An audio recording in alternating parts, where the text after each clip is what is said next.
अस्सलामुअलैकुम वरहमतुल्लाहि वबरकातुहू। दोस्तों, welcome to my YouTube channel. आज की वीडियो में मैं आपको बताऊंगा पाकिस्तान एयरफोर्स में जो कमीशन ऑफिसर की जॉब आई हुई है उस हवाले से गाइड करूंगा। वीडियो को मुकम्मल देखिएगा, इस वीडियो को स्किप मत कीजिएगा। इंशाल्लाह कंप्लीट गाइड करूंगा। और जो है उसके बाद भी अगर आपको कुछ समझ ना आए, आपका कोई क्वेश्चन हो, तो आप मुझसे कमेंट सेक्शन में पूछ सकते हैं।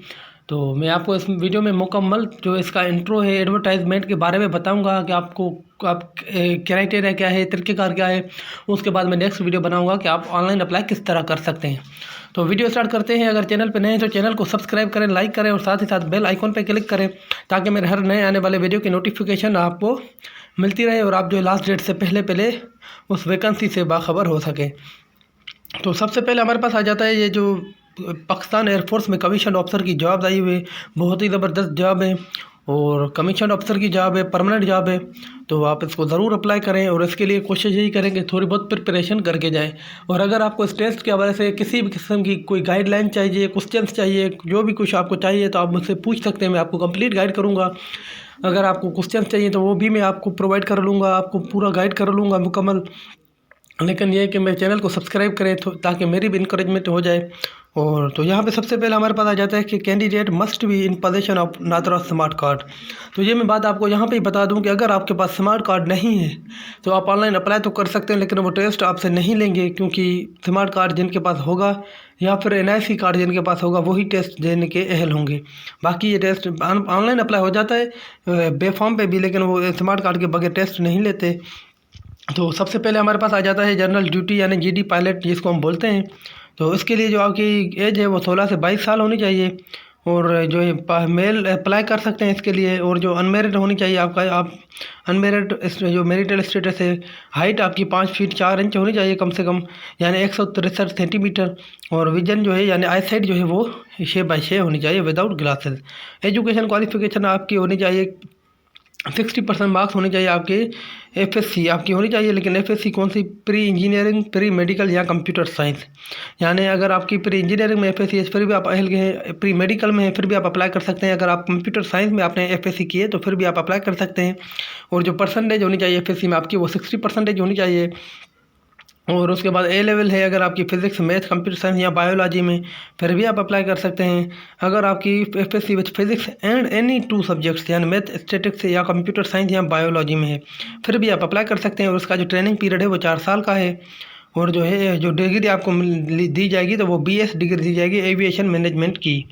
उसके बाद आ जाता है एरोनॉटिकल इंजीनियरिंग कोर्स, जो इसके लिए एज वही है। और मेल सिटीजन अप्लाई कर सकते हैं पाकिस्तान के। अनमेरिड होनी चाहिए आपका मैरिटल स्टेटस। उसके बाद हाइट भी वही है। और जो क्वालिफिकेशन है आपकी इसके लिए जो है प्री इंजीनियरिंग होनी चाहिए। FSC होनी चाहिए लेकिन प्री इंजीनियरिंग होनी चाहिए आपकी, यानी मैथ्स में आपने FSC की हुई हो। और उसके लिए जो परसेंटेज है वो 65% आपकी होनी चाहिए। और उसका भी ट्रेनिंग पीरियड जो है वो 4 साल का है। और एरोस्पेस या एवियनिक्स की आपको डिग्री जो है दी जाएगी 4 साल की। और उसके बाद आ जाता है एयर डिफेंस कोर्स, तो इसके लिए एज सेम है, वही सारा क्राइटेरिया है, बेसिक क्राइटेरिया जो है। उसके बाद आ जाता है कि जो है आपकी FSC, इसके लिए प्री मेडिकल, प्री इंजीनियरिंग और कंप्यूटर साइंस, यानी वही FSC उन्हीं सब्जेक्ट्स में होनी चाहिए जो मैंने GD पायलट का आपको बताया था। और उसके लिए भी 60% मार्क्स आपकी होनी चाहिए। और उसका जो इसका भी ट्रेनिंग जो पीरियड होगा वो 4 साल ही होगा। और डिग्री जो आपको दी जाएगी एविएशन मैनेजमेंट की ही दी जाएगी, सेम ही है वही। उसके बाद आ जाता है admin and special duties course, तो इसके लिए भी एज सेम ही है आपकी, सारा क्राइटेरिया सेम है, हाइट भी सेम ही है। जो इसके लिए क्वालिफिकेशन है वो भी सेम ही है GD पायलट वाली। 60% आपकी FSC में होनी चाहिए। और जो है वो भी मतलब FSC pre medical, pre engineering, computer science जो भी है आपकी, आप अप्लाई कर सकते हैं। 4 साल की इसकी भी ट्रेनिंग होगी। उसके बाद आ जाता है लॉजिस्टिक कोर्स, तो इसके लिए बेसिक क्राइटेरिया, हाइट वगैरह सेम ही है। बाकी जो क्वालिफिकेशन है इसके लिए क्वालिफिकेशन भी सेम ही है, GD पायलट वाली, एयर डिफेंस वाली जो मैंने बताया आपको। 60% मार्क्स आपकी FSC में होनी चाहिए। और FSC आपकी किसी भी सब्जेक्ट्स में होनी चाहिए। आप अहल हैं 4 साल का इसका भी जो ट्रेनिंग पीरियड 4 साल ही है। और उसके बाद आ जाता है हमारे पास इधर शॉर्ट सर्विस कमीशन जिसको हम बोलते हैं। तो ये है एजुकेशन ब्रांच है इसके लिए जो एज होनी चाहिए 21 से 30 साल तक होनी चाहिए आपकी। और मेल सिटीजन अप्लाई है इसके लिए, मैरिड अनमेरिड दोनों अप्लाई कर सकते हैं। मेल वो हाइट जो है आपकी 5 फीट 4 इंच है। और रैंक जो आपको दिया जाएगा वो फ्लाइंग ऑफिसर का दिया जाएगा। और जो एजुकेशन क्वालिफिकेशन आपकी होनी चाहिए BS मैथमेटिक्स में होनी चाहिए या MS मैथमेटिक्स में होनी चाहिए, या BS इकोनॉमिक्स में। उसके बाद अकाउंटिंग या फिनेंस में, साइकोलॉजिस्ट। और उसके बाद आ जाता है और उसके बाद जो है आपकी इस्लामियात में या रिलीजियस अफेयर में आपकी डिग्री होनी चाहिए। तो 4 साल की डिग्री होनी चाहिए आपकी। और उसके बाद कहते हैं कि each qualification must be minimum second division, यानी आपकी कम से कम सेकंड डिवीजन में होनी चाहिए। और जो है और उसके बाद आ जाता है इसकी जो ट्रेनिंग होगी वो 24 वीक्स की है, यानी 24 हफ्ते की ट्रेनिंग होगी। उसके बाद admin and special duties course, तो इसके लिए भी वही 18 से 30 साल आपकी एज होनी चाहिए। मेल सिटीजन्स आप पाकिस्तान अप्लाई कर सकते हैं, मेरिड अनमेरिड दोनों अप्लाई कर सकते हैं। हाइट 5 फीट 4 इंच वही है, रैंक फ्लाइंग अफसर का ही दिया जाएगा। और उसके लिए जो आपकी एजुकेशन क्वालिफिकेशन है वो है BS 4 ईयर्स, BS या सिविल इंजीनियरिंग, BE सिविल, या फिर कह रहे हैं मिनिमम सेकंड डिवीजन, यानी BS आपकी होनी चाहिए सिविल इंजीनियरिंग में, या BE होनी चाहिए आपकी। और उसके लिए जो है सेकंड डिवीजन में आपकी होनी चाहिए। और उसके बाद आ जाता है CGPA 2.5 होनी चाहिए आउट ऑफ 4, या मिनिमम 62.5 मार्क्स आपकी परसेंटेज आपकी होनी चाहिए।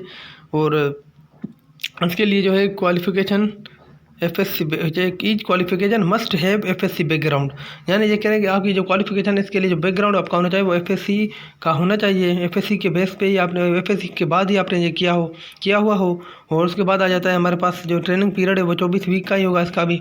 उसके बाद लॉजिस्टिक ब्रांच है, तो इसके लिए वही 18 से 30 साल है, और वही क्राइटेरिया सेम ही है। इसके लिए जो आपकी क्वालिफिकेशन है वो मास्टर्स इन लॉजिस्टिक या सप्लाई चेन मैनेजमेंट में, या BBA आपकी की हुई हो, MBA की हुई हो आपकी लॉजिस्टिक में, या फिर सप्लाई चेन मैनेजमेंट में, मार्केटिंग में, फाइनेंस में, ये सारी डिग्रियाँ इन्होंने इधर मेंशन की है। आप इसको देख लीजिएगा, अगर आपको समझ ना आए तो आप मुझसे पूछ सकते हैं। उसके बाद कह रहे हैं कि BE आपकी इंजीनियरिंग डिसिप्लिन में, अगर आपकी बैचलर इन इंजीनियरिंग यानी BE आपकी की हुई है किसी भी इंजीनियरिंग डिसिप्लिन में, तो उसके वो भी अप्लाई आप अगर, या फिर कंप्यूटर साइंस में आपने की है तो फिर भी आप अप्लाई कर सकते हैं। उसके बाद आ जाता है कि मिनिमम सेकंड डिवीजन आपकी होनी चाहिए। और पीरियड उसका ट्रेनिंग पीरियड जो है वो 24 वीक का ही है। उसके बाद इंफॉर्मेशन टेक्नोलॉजी आ जाती है, तो इसमें भी रैंक वही है, फ्लैंग अफसर का वही बेसिक डेटा है, सेम ही है। और उसके लिए जो आपकी क्वालिफिकेशन है वो BS या MS इंफॉर्मेशन टेक्नोलॉजी में, या कंप्यूटर साइंस में, software engineering, computer engineering, software project management, big data, artificial intelligence, data science, information security and cyber security with minimum second division में आपकी इन सारे जो है सब्जेक्ट्स में आपकी डिग्री इन सारे में से किसी भी एक में से आपकी डिग्री होनी चाहिए और सेकंड डिवीजन में होनी चाहिए। इसके लिए ट्रेनिंग वही होगी। अकाउंट ब्रांच आ जाती है, तो अकाउंट के लिए भी वही सारा कुछ क्राइटेरिया सेम ही है, लेकिन जो क्वालिफिकेशन होगी वो अकाउंट के हिसाब से ही होगी। BCom 4 ईयर या MCom, या फिर ये जो BBA फाइनेंस वगैरह जो होती है अकाउंट के हिसाब से, तो वही होगी। इसके लिए भी ट्रेनिंग वही 24 वीक की है। उसके बाद आ जाता है लीगल ब्रांच के लिए आपकी जो है LLB होनी चाहिए सेकंड डिवीजन में, और जो इसकी ट्रेनिंग है वही होगी। और कह रहे हैं कि एक्सपीरियंस जो होना चाहिए आपका मिनिमम 2 साल का होना चाहिए। अब हमारे पास आ जाता है जहाँ पे कि जो है सिलेक्शन प्रोसीजर ये है कि आपने ऑनलाइन रजिस्ट्रेशन करनी होगी PF की वेबसाइट पे, वो मैं अलग से वीडियो बना लूँगा आपके लिए। उसके बाद और जो इसकी लास्ट डेट है वो 4 मार्च से 11 मार्च तक आप अप्लाई कर सकते हैं ऑनलाइन। उसके बाद जो होगी इंटेलिजेंस टेस्ट होगी आपकी, सबसे पहले इंटेलिजेंस टेस्ट होती है, वो अगर आप क्वालिफाई करेंगे तो आपकी एकेडमिक टेस्ट खुल के आ जाएगी। एकेडमिक टेस्ट में जो आपकी GD पायलट और एयर डिफेंस और logistic and admin and special duty, इन चारों की जो टेस्ट होगी वो सिर्फ इंग्लिश और फिजिक्स की होगी आपकी एकेडमिक। और बाकी जो कह रहे हैं कि अकाउंटिंग एंड एरोनॉटिकल इंजीनियरिंग की है, तो उसमें इंग्लिश, फिजिक्स और मैथ भी होगी।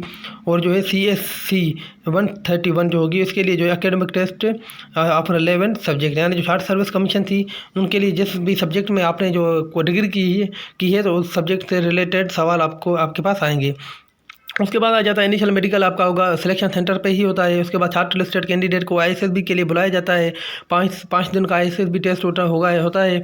अगर आपको ISSB का नहीं पता तो आप मुझे कमेंट सेक्शन में बता दीजिएगा, उस हवाले से मैं आपको कंप्लीट गाइड कर लूँगा। और फाइनल मेडिकल जो होगा आपका वो CMB लाहौर में होता है। और फ्लाइंग एप्टीट्यूड टेस्ट जो होता है वो सिर्फ GD पायलट का ही होता है।